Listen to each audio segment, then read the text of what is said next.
हाँ, good morning students. मैं Ismail Khan next video के साथ। तो पिछले वीडियो में हम बात कर रहे थे आवृतबीजी पादपों में कायिक जनन। तो आवृतबीजी जो पादप होते हैं उनमें जो कायिक जनन होता है मुख्य रूप से दो प्रकार का होता है। एक तो प्राकृतिक कायिक जनन और दूसरा था कृत्रिम कायिक जनन। तो अपन पढ़ रहे थे प्राकृतिक कायिक जनन। प्राकृतिक जो कायिक जनन होता है आवृतबीजी पादपों में मुख्य रूप से 4 प्रकार से होता है। कितने प्रकार से? 4 प्रकार से। नंबर 1 जड़ द्वारा, नंबर 2 तने द्वारा, नंबर 3 पत्ती द्वारा, नंबर 4 जननांगों या पत्र प्रकलिकाओं द्वारा।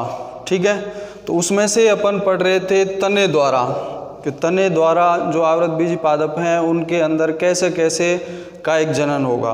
ठीक है, तो आपको बताया था जो तना होता है उसके कुछ रूपांतरण है, उन रूपांतरित तनों के द्वारा आवृतबीजी पादपों में कायिक जनन होता है। उन तनों में विशिष्ट संरचनाओं का निर्माण होता है। ठीक है, या तो कायिक कलिकाओं का निर्माण होगा या फिर अपस्थानिक जड़ों का निर्माण होगा। ठीक है, तो तने के रूपांतरण पढ़ रहे थे अपन। तने के जो रूपांतरण है मुख्य रूप से आपको बताया था, फर्स्ट तो था कंद।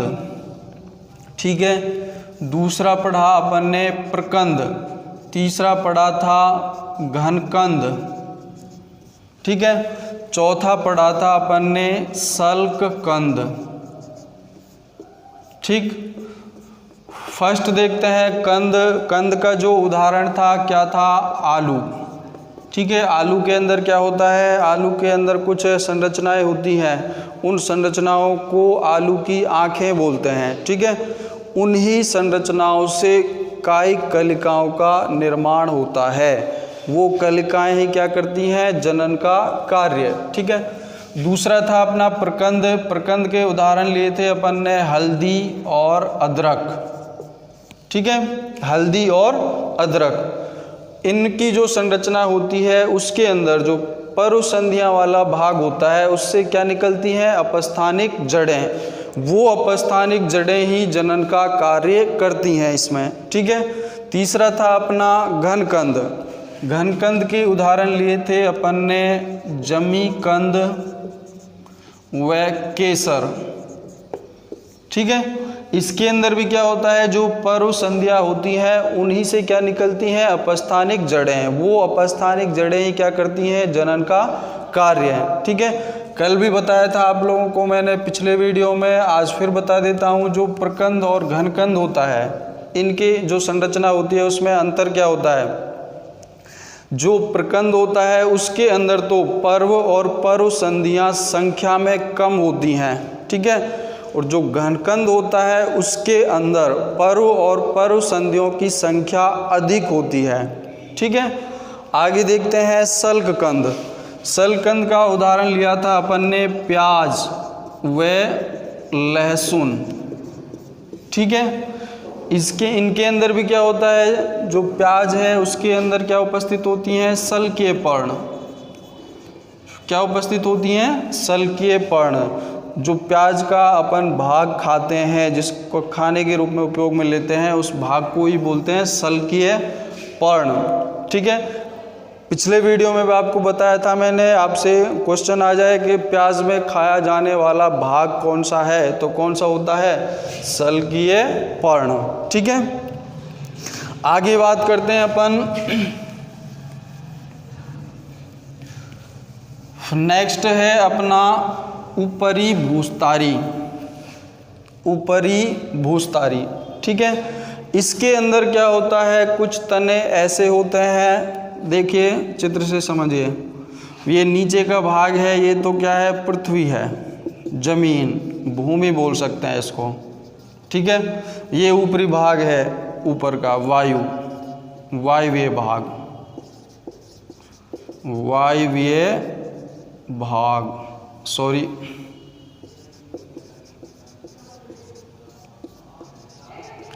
ठीक है। तो कुछ तने क्या होते हैं, उनकी संरचना इस प्रकार से होती है, ऐसे, ठीक है। आपको कल बताया था मैंने, जो तना होता है उसके अंदर पर्व और पर्व संधियाँ होती हैं। कैसे होती हैं? मान लो ये तना है कोई, ठीक है, तो इसमें इस प्रकार से संरचनाएं मिलेंगी आपको ऐसे, ठीक है। तो ये वाला जो भाग है ये, इसको तो बोलते हैं पर्व संधि। क्या बोलेंगे? पर्व संधि। और ये वाला भाग, फिर ये वाला भाग है, इसको बोलते हैं पर्व, ठीक है। जहाँ से दो पर्वें जुड़ी हुई होती हैं उसको तो बोलते हैं पर्व संधि, ठीक है। और ये वाला हिस्सा है इसको क्या बोलते हैं? पर्व, ठीक है। तो कुछ तने ऐसे होते हैं, उनका कुछ भाग तो ज़मीन से ऊपर होता है, ठीक है, और कुछ भाग ज़मीन के नीचे होता है अंदर, ठीक है। तो इनमें क्या होता है, जो पर्व संधियों वाला भाग होता है, कौन सा? पर्व संधियों वाला भाग, ध्यान रखना है आप लोगों को। तो इस पर्व संधि वाले भाग से क्या निकलती हैं? अपस्थानिक जड़ें, इस तरह से, ठीक है। तो ये अपस्थानिक जड़ें हो गई, अपस्थानिक जड़ें। ये अपस्थानिक जड़ें ही क्या करती हैं? जनन का कार्य। इन्हीं से फिर नए पादप का विकास होता है। इसका उदाहरण है अपना दूब घास, दूब घास, ठीक है। तो इनके अंदर क्या होता है? जो पर्व संधियों वाला भाग होता है उस भाग से क्या निकलती हैं? अपस्थानिक जड़ें। कौन से भाग से? पर्व संधि वाले भाग से। पर्व से नहीं, इसमें पर्व संधि वाला भाग तो ये है, ये तो पर्व संधि वाला भाग है, ठीक है, और ये वाले भाग पर्व, ठीक है। नेक्स्ट देखते हैं अंतः भूस्तारी। ऊपरी भूस्तारी में तो क्या हो गया, जो तना होता है उसका आधा भाग तो क्या होता है? ज़मीन से ऊपर होता है, और आधा भाग कहाँ पे होता है? ज़मीन के अंदर होता है, ठीक है। जो पर्व संधि वाला भाग है उससे क्या निकलती हैं? अपस्थानिक जड़ें। ये अपस्थानिक जड़ें ही क्या करती हैं? जनन का कार्य। उदाहरण क्या है अपना? जैसे दूब घास, खूब देखी होगी आप लोगों ने। आगे अंतः भूस्तारी, इसके अंदर क्या होता है? उसी तरह से समझो चित्र से, ये नीचे का हिस्सा भूमि हो गई, ठीक है। इसमें जो तना का भाग होगा वो निचले हिस्से में होगा, इस तरह से, ठीक है। तो उसी तरह से जो पर्व संधि वाले भाग हैं, उन पर्व संधि वाले भागों से ही क्या निकलेंगी? अपस्थानिक जड़ें, अपस्थानिक जड़ें, ठीक है। ये अपस्थानिक जड़ें ही क्या करेंगी? जनन का कार्य, ठीक है। आगे अच्छा, इसका उदाहरण क्या है अपना? जैसे पुदीना। नेक्स्ट देखते हैं भूस्तारी। इसके अंदर क्या होता है? जो अपन ने पढ़ा है ऊपरी भूस्तारी, उसी के समान संरचना होती है, लेकिन जो इसमें आगे का भाग होता है, ये हो गया जो ऊपरी भूस्तारी था, इस तरह से था, ठीक है।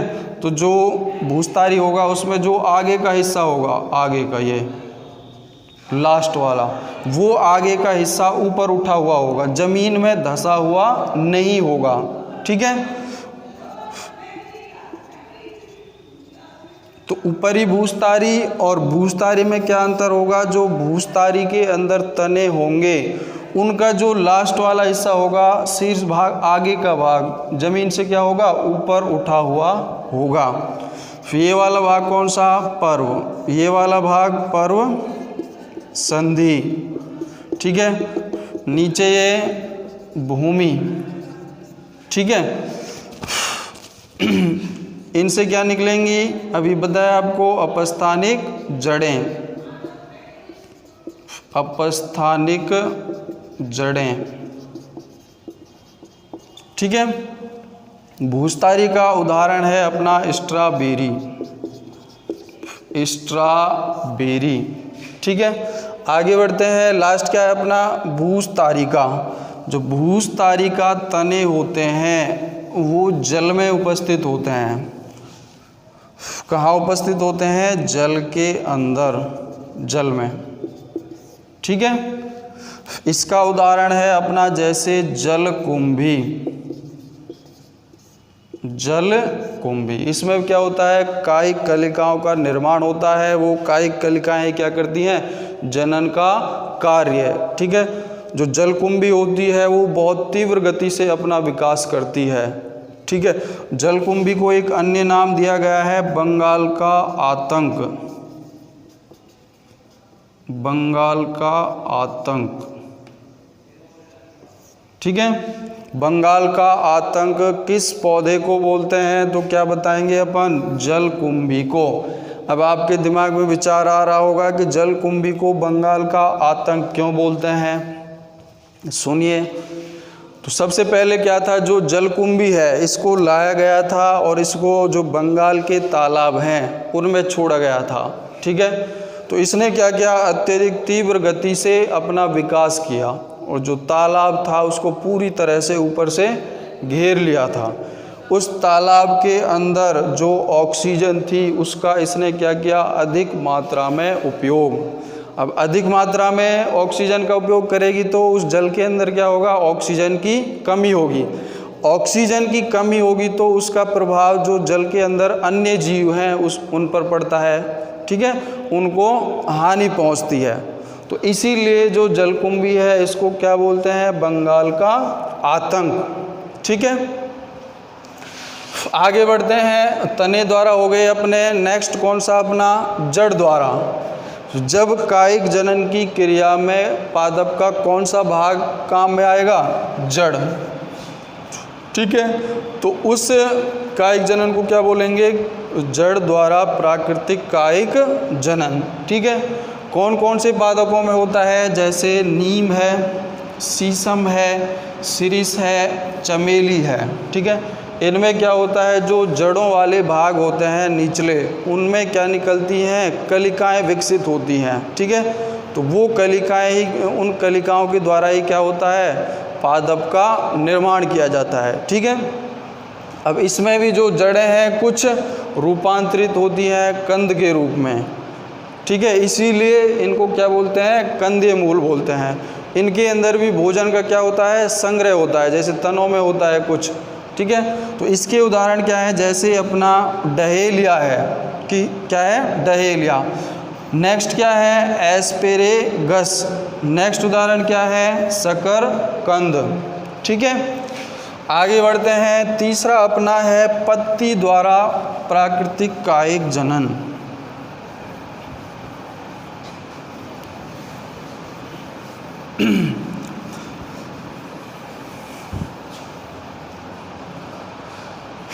थर्ड कौन सा अपना, पत्ती द्वारा कायिक जनन। पत्ती द्वारा कायिक जनन होता है, पौधे हैं एक ब्रायोफिलम। ब्रायोफिलम। ठीक है, इसको और नाम दिया गया है पत्थर चट्टा। क्या बोलते हैं, पत्थर चट्टा। इसके अंदर क्या होता है, जो इसकी पत्ती होती है इस तरह से संरचना होती है, ऐसे।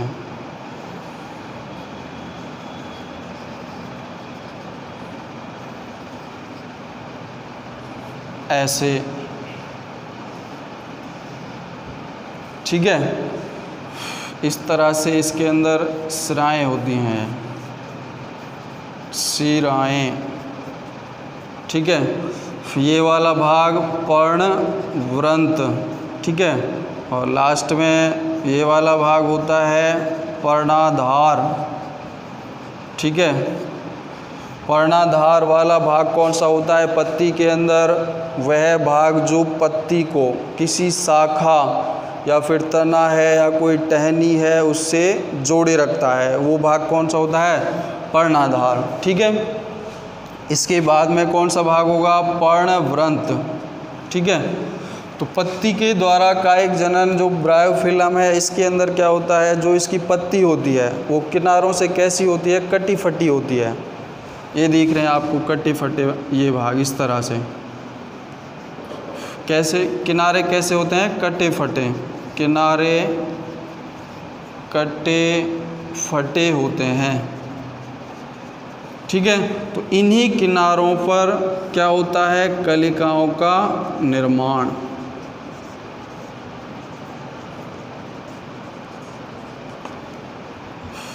इस तरह से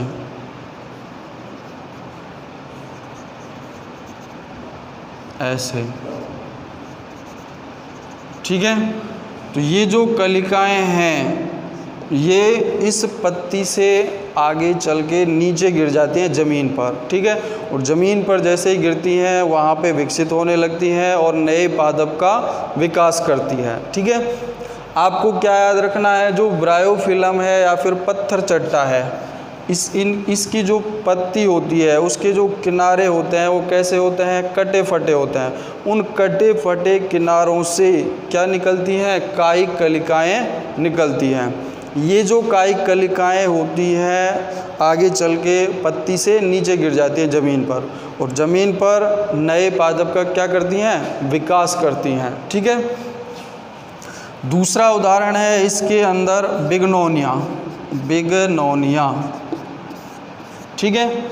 अब इस बिग्नोनिया और ब्रायोफिलम में क्या अंतर होता है, जो बिग्नोनिया होता है उसके अंदर जो कायिक कलिकाएं विकसित होंगी वो पत्ती की सिराओं पर होंगी या फिर पर्णवृंत वाले भाग पर, ठीक है। देखो कैसे होंगी, ये पत्ती हो गई, ठीक है, ये इसमें मध्य सिरा हो गई ऐसा, ठीक है। ये हो गया पर्णाधार, ये हो गया पर्णवृंत, ठीक है। ये हो गई सिराएं, ठीक है। ये हो गई मध्य सिरा, ठीक है। तो इसके अंदर जो कायिक कलिकाओं का निर्माण होगा वो या तो सिराओं पर होगा, ये सिरा है जैसे यहाँ पर हो गया ऐसे, ठीक है, या फिर पर्णवृंत वाले भाग पर होता है। क्या है ये, कायिक कलिका, ठीक है। इसी तरह से ये हो गई कायिक कलिका, ठीक है। तो आगे चल के उसी तरह से ये जो कायिक कलिकाएं हैं पत्ती से नीचे गिर जाती है ज़मीन में, और ज़मीन में फिर आगे चल क्या करती हैं, विकसित होती हैं, और विकसित होकर नए पादप का निर्माण करती हैं, ठीक है। तो आपसे कोई क्वेश्चन आया आपको बिग्नोनिया और ब्रायोफिलम में जो पत्ती द्वारा जनन होता है उसमें क्या अंतर होता है, तो आपको बताना है जो बिग्नोनिया है उसके अंदर तो कायिक कलिकाओं का निर्माण कहाँ पे होगा, या तो सिराओं पर होगा या फिर पर्णवृंत वाले भाग पर होगा, ठीक है। और जो ब्रायोफिलम है, पत्थर चट्टा है, उसके अंदर कायिक कलिकाओं का निर्माण कहाँ होता है, पत्तियों के किनारों पर, ठीक है। आगे बढ़ते हैं, आगे जननांगों द्वारा प्राकृतिक कायिक जनन। हाँ, लास्ट अपना क्या है, जननांगों या पत्र कलिकाओं द्वारा कायिक जनन, ठीक है। कुछ पादपों में क्या होता है, जो पुष्प कलिकाएं होती हैं, कौन सी कलिकाएं, पुष्प कलिकाएं, ये कलिकाएं विशिष्ट, कैसी, विशिष्ट बहुकोशिकीय, बहुकोशिकीय संरचनाओं में परिवर्तित हो जाती हैं। ये जो विशिष्ट बहुकोशिकीय संरचनाएं होती हैं उन्हीं को ही क्या बोलते हैं, पत्र प्रकलिकाएं। ये पत्र प्रकलिकाएं जो इनका मूल पादप होता है उस मूल पादप से अलग होकर क्या करती है, नए पादप का विकास करती हैं। जैसे उदाहरण है रामबास है, अगेव है और रतालू है, ठीक है। कुछ पुष्पीय पादप ऐसे होते हैं उनके अंदर जो पुष्प कलिकाएं होती हैं वो कैसी संरचनाओं में परिवर्तित हो जाती हैं, बहुकोशिकीय संरचनाओं में। इन बहुकोशिकीय संरचनाओं को ही क्या बोलते हैं, पत्र प्रकलिकाएं। ये पत्र प्रकलिकाएं जो मूल पादप होता है जिस पर ये विकसित होती हैं, उस मूल पादप से अलग होकर नए पादप का विकास करती हैं। ठीक है, आगे बढ़ते हैं तो अपना प्राकृतिक कायिक जनन कंप्लीट हो गया। नेक्स्ट है कृत्रिम कायिक जनन। नंबर 2 कौन सा? कृत्रिम कायिक जनन। ठीक है, जो कृत्रिम कायिक जनन होता है मनुष्य द्वारा कृत्रिम रूप से कराया जाता है। क्यों कराया जाता है? कुछ आर्थिक महत्व के पौधे होते हैं, उनको अधिक मात्रा में उगाने के लिए, ठीक है, उनके अंदर कुछ विशिष्ट गुण पैदा करने के लिए। वो गुण कौन कौन से हो सकते हैं? अधिक उपज देने वाले पौधे हो सकते हैं, ठीक है, उनकी जो रोग प्रतिरोधक क्षमता है वो अधिक विकसित करने के लिए, या फिर जो वातावरणीय कारक हैं, ठीक है, उन प्रतिकूल परिस्थितियों से बचने के लिए। कुछ परिस्थितियां ऐसी होती हैं जो पादपों को क्या करती हैं? नुकसान पहुंचाती हैं, वातावरणीय परिस्थितियां। उन वातावरणीय परिस्थितियों से निपटने के लिए या फिर उनसे लड़ने के लिए पादपों में कुछ विशिष्ट गुण विकसित किए जाते हैं। ठीक है, तो जो कृत्रिम कायिक जनन है कौन से पादपों में किया जाता है? जो आर्थिक रूप से महत्व वाले पौधे होते हैं। तो कृत्रिम कायिक जनन होता है मुख्य रूप से कितने प्रकार से? 3 प्रकार से। ठीक है, एक तो होता है कर्तन द्वारा, कर्तन, ठीक है, दूसरा है दाब लगाना, ठीक है, तीसरा होता है रोपण, रोपण। ठीक है, जो कृत्रिम कायिक जनन है 3 प्रकार से हो सकता है। कर्तन द्वारा हो सकता है, दाब लगाना ये विधि काम में ली जा सकती है, या फिर रोपण। ठीक है, देखते हैं फर्स्ट कर्तन।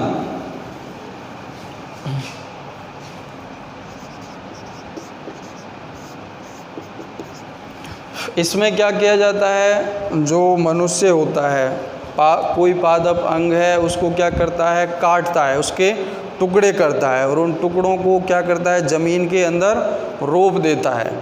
जब उनको ज़मीन के अंदर रोप दिया जाता है तो उनमें अपस्थानिक जड़ों का या फिर अपस्थानिक कलिकाओं का निर्माण होता है, और उन अपस्थानिक कलिकाओं से ही नए पादप का विकास होता है। ठीक है, तो कर्तन के अंदर क्या होता है? जो पादप, कुछ पादप अंग, कुछ पादप अंगों को छोटे छोटे टुकड़ों में काट कर जमीन में रोपा जाता है। ठीक है, कितने प्रकार से हो सकता है जो कर्तन है, कटिंग है? नंबर 1 तने द्वारा, ठीक है, नंबर 2 जड़ द्वारा। ठीक है, तने द्वारा जो कृत्रिम कायिक जनन होगा कैसे होता है देखते हैं। कोई पादप है उसका तना ले लेते हैं, ये तना ले लिया, ठीक है, ये अभी आपको बताया था स्टार्टिंग में इसके अंदर क्या होती हैं? पर्व और पर्व संधियाँ, पर्व और पर्व संधियाँ। ठीक है, ये वाला भाग तो कौन सा? पर्व संधि। ठीक है, ये वाला भाग कौन सा? पर्व। ठीक है, तो ये जो अपन ने तना लिया है इसको छोटे छोटे टुकड़ों में क्या किया जाएगा? काटा जाएगा। जैसे ये टुकड़ा ले लिया, इधर एक टुकड़ा हो, फिर यहाँ से ले लिया, तो कितने टुकड़े हो गए? 1 2 और 3। ठीक है, अब जो अपन टुकड़ा लेंगे इसके अंदर, उसके अंदर एक विशेषता होनी चाहिए, उसके अंदर 2 या 2 से अधिक पर्व संधियों वाले भाग उपस्थित होने चाहिए। क्यों उपस्थित होने चाहिए? क्योंकि जो अपस्थानिक जड़ें हैं, अपस्थानिक कलिकाएं हैं, उनका जो विकास होगा, निर्माण होगा, वो कौन से भाग से होता है? इसमें परुसंधि वाले भाग से होता है। ठीक है, तो कितनी परुसंधियाँ होनी चाहिए? 2 या 2 से अधिक। ठीक है, तो उसके बाद क्या करते हैं? टुकड़े कर लिए, उन टुकड़ों को ज़मीन के अंदर क्या कर दिया जाता है? रोप दिया जाता है। ठीक है, रोपने से पहले कुछ और काम करते हैं जिससे इनके अंदर अपस्थानिक जड़ें जल्दी निकल आएँ। तो उसके लिए क्या करते हैं? कुछ हार्मोन्स लेते हैं। ठीक है, कौन कौन से हार्मोन हो सकते हैं? जिब्रेलिन और एक होता है साइटोकाइनिन। ठीक है, इन दोनों का मिश्रण ले लेते हैं। उस मिश्रण में जो ये तने के टुकड़े हैं, इन टुकड़ों को इस मिश्रण में डाल देते हैं। थोड़ी बहुत देर रखने के बाद इन टुकड़ों को इसमें से निकाल लेते हैं। ठीक है, निकालने के बाद तब ज़मीन के अंदर इनको क्या किया जाता है? रोपा जाता है। ठीक है, तो इसके द्वारा जो कायिक जनन होगा वो किस में होता है? गन्ने में होता है। किस में होता है? गन्ने में होता है। ठीक है, फिर से बोल रहा हूँ आपको, जो तने द्वारा प्राकृतिक कृत्रिम कायिक जनन होगा, उसके अंदर जो टुकड़े होंगे, टुकड़े किए गए हैं, उनमें परुसंधि वाले भागों का उपस्थित होना अनिवार्य होता है, अन्यथा उसमें अपस्थानिक जड़ों का विकास नहीं होगा। ठीक है, आगे हम नेक्स्ट वीडियो में पढ़ेंगे। Thank you.